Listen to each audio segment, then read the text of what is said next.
Halo engineer, selamat datang di modul 1 Praktikum Laboratorium Proses Manufaktur 2025. Dengan saya, Naswa Fidayanti sebagai PIC modul 1, yakni pengukuran dan juga pemotongan. Engineer tahu nggak pengukuran itu apa? Jadi pengukuran itu adalah suatu proses untuk mencari informasi baik secara kuantitatif maupun kualitatif untuk mendapatkan nilai atau besarnya suatu besaran. Nah, pada modul ini kita menggunakan dua alat pengukuran, yakni jangka sorong dan juga micrometerscope.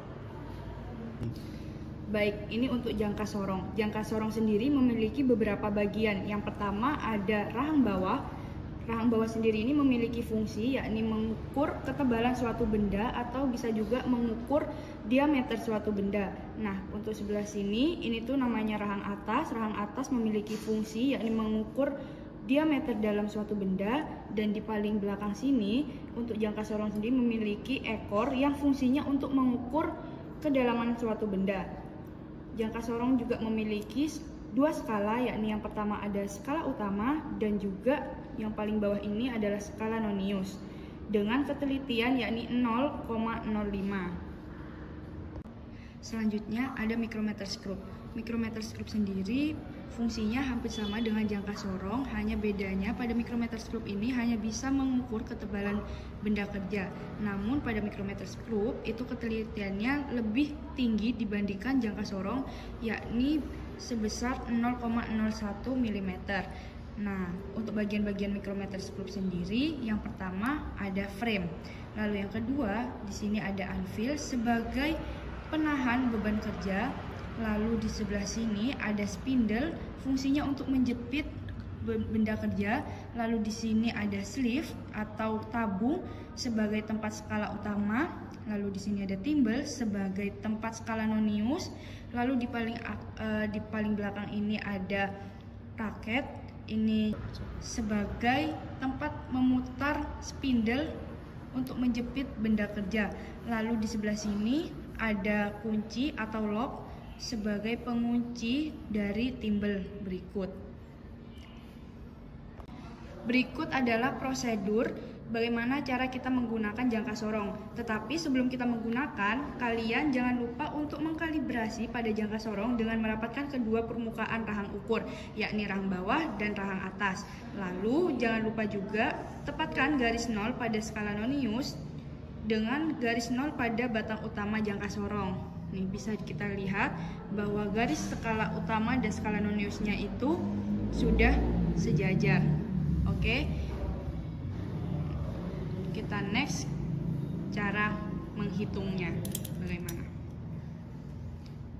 Di sini kita bisa mencepitkan benda kerja dengan rahang bawahnya karena kita akan mencari diameter luarnya. Setelah ini dijepit, kita akan menghitung berapa diameter luarnya. Setelah kita lepas benda kerjanya, kita akan bisa menghitung berapa diameter dari benda kerja berikut dengan cara melihat skala utamanya terlebih dahulu, yakni 21. Kenapa begitu? Karena di sini 21 itu berhenti sebelum garis 0 skala Noniusnya. Lalu kita setelah melihat skala utama, kita akan melihat skala Noniusnya. Di sini kita akan mencari mana yang sejajar dengan skala utama. Dan di sini kita mendapatkan di 50 tambah 5 tambah 5 lagi. Di sini kita mendapatkan yang sejajar itu ada di 60, garis yang 60. Kenapa kita tambah kelipatan 5? Karena setiap ketelitiannya jangka sorong ini kita memiliki ketelitian 0,05 mm. Nah, maka dari itu kita mendapatkan diameter luar dari benda kerja tersebut yakni 21 ditambah 60, yakni sebesar 21,6. Nah, berikut untuk prosedur kerja dari micrometerscope sendiri.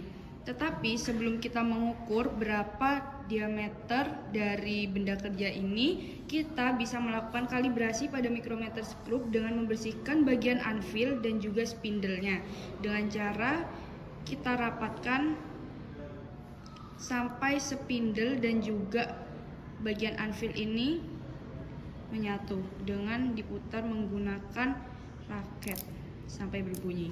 Nah, lalu kita lihat di bagian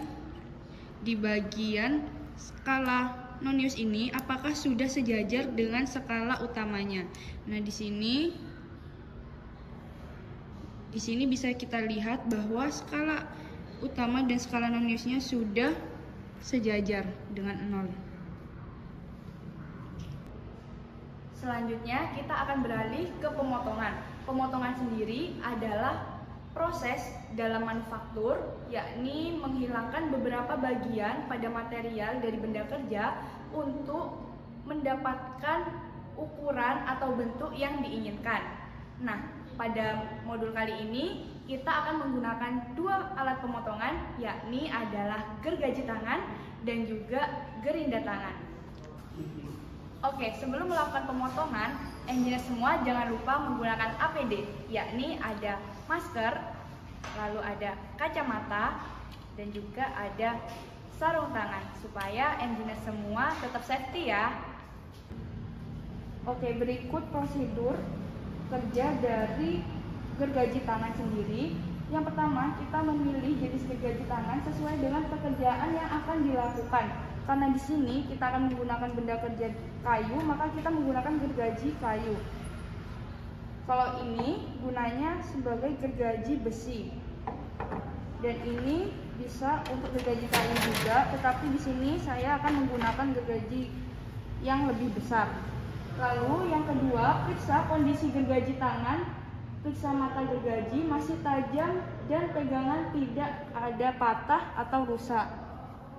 Lalu siapkan area kerja yang bersih dan bebas dari penghalang. Oke, kita akan menyiapkan terlebih dahulu. Setelah area kerja dirasa sudah bersih, jangan lupa untuk menyiapkan benda kerja.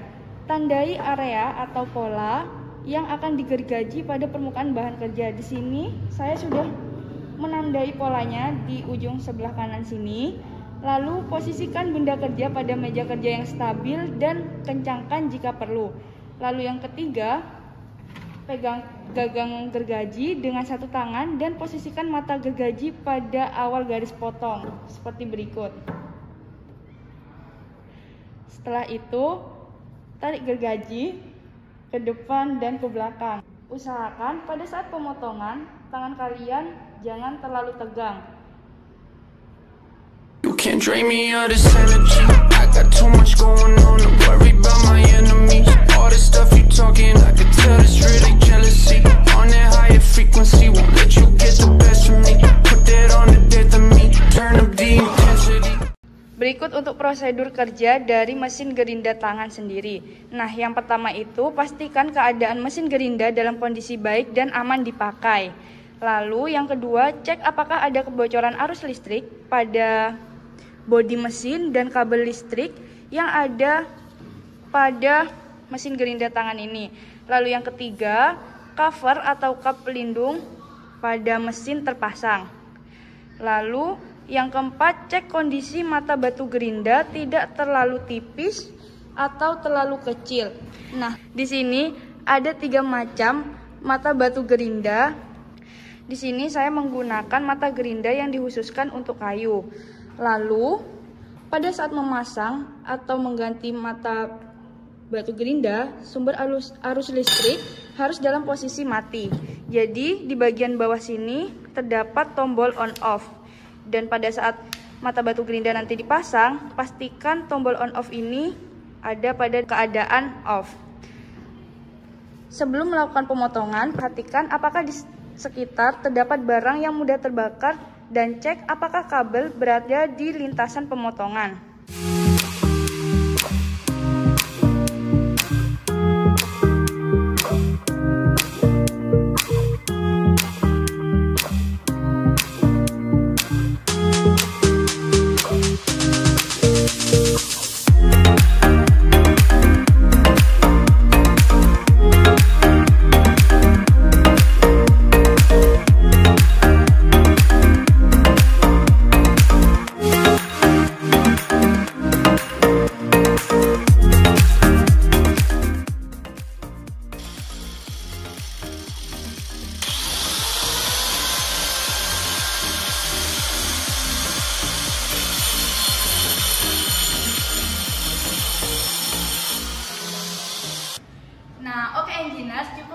penjelasan dari modul 1, yakni pengukuran dan juga pemotongan. Untuk lebih jelasnya dan lebih detailnya, sampai bertemu di Laboratorium Proses Manufaktur 2025. See you!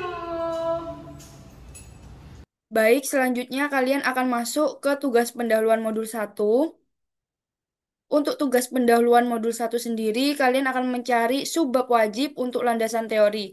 Di sini ada 6 subbab wajib. Yang pertama ada definisi pengukuran, yang kedua ada macam-macam pengukuran, lalu di subbab wajib yang kedua ini kalian ada mencari sub-subbab wajib lagi. Yang pertama itu ada satuan dasar pengukuran, yang kedua ada macam-macam alat ukur dalam proses manufaktur, lalu untuk subbab wajib yang ketiga yaitu ada definisi pemotongan, yang keempat, macam-macam alat potong yang digunakan dalam proses manufaktur. Yang kelima, aplikasi pengukuran dalam proses manufaktur. Yang keenam, ada aplikasi pemotongan dalam proses manufaktur.